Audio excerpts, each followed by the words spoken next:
October মাসেও পাওয়া যাচ্ছে আম। শুনতে অবাক লাগলেও এমন বিপ্লব ঘটিয়েছেন চাঁপাইনবাবগঞ্জের আম চাষিরা।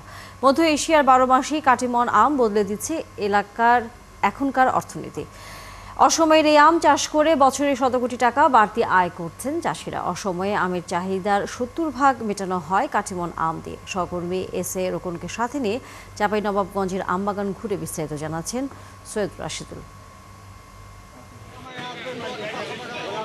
সোনালী রূপ তার, খেতে ভারী সুস্বাদু, পাওয়া যায় বছর জুড়ে।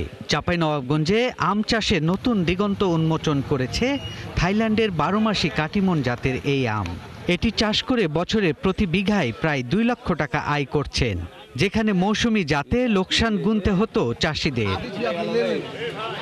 গত 5 বছরে জেলার বিভিন্ন উপজেলায় এই আমের বাণিজ্যিক চাষ ব্যাপকভাবে ছড়িয়ে পড়েছে। শিবগঞ্জ, ভোলাহাট, গমস্তাপুর সহ জেলার কৃষকরা এখন নিয়মিতভাবে এই আম চাষ ও বিক্রয় করছেন। গত বছর জেলায় 1792 হেক্টর জমিতে কাটিমন আম চাষ হলেও চলতি বছর প্রায় 3 গুণ বেড়ে 4462 হেক্টর জমিতে এই আম চাষ হয়েছে। দর্শক, আপনারা দেখেন যে একটি ডালে আম ঝুলছে এবং আরেকটি ডালে কিন্তু মুকুল, অর্থাৎ এই আমটি পাড়া হয়ে গেলে তার কিছুদিন পরে, অর্থাৎ 2 থেকে আড়াই মাসের পরেই এই গাছ থেকে আবার সেই আম পাওয়া যাবে।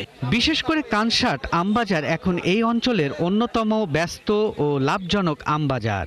মৌসুমের বাইরে প্রতিদিন প্রায় 1000 মন আম এই বাজারে বেচাকিনা হয়, যার দৈনিক বাজার মূল্য প্রায় অর্ধ কোটি টাকা। টাকাটা বড় কথা নয়, কিন্তু জিনিসটা পাচ্ছে এটাই মেলায় কিছু মানুষের প্রয়োজন। অফ সিজনে এখন আমের দামটা বেশি, এতে চাষিরা উপকৃত হচ্ছে। মৌসুমী জাতের আমে যেখানে চাষের খরচ তোলা মুশকিল, সেখানে কাটিমন জাতের আমে বিনিয়োগের তুলনায় অনেক বেশি আয় সম্ভব।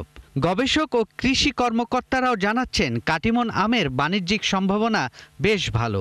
কাটিমন থাইল্যান্ডের জাত, এটি কৃষক পর্যায়ে এটা ভালোভাবে তারা চাষ করতেছে এবং যেহেতু কাটিমন আম মিষ্টি এবং কোনো আঁশ নেই এবং অসময়ে আমরা আম পাচ্ছি, যে সময়ে মানে কোনো আম থাকে না সেই সময় আমরা আম পাচ্ছি, অর্থাৎ 12 মাস আমরা আম এই কাটিমন থেকে পাচ্ছি। এই জন্য কৃষক পর্যায়ে একটা ভালো একটা সুযোগ আছে। আমরা কৃষি সম্প্রসারণ দপ্তরের পক্ষ থেকে চেষ্টা করছি যে আমের উৎপাদনের মৌসুম যাতে দীর্ঘায়িত হয়, সেই ক্ষেত্রে কাটিমন একটা গুরুত্বপূর্ণ ভূমিকা পালন করছে।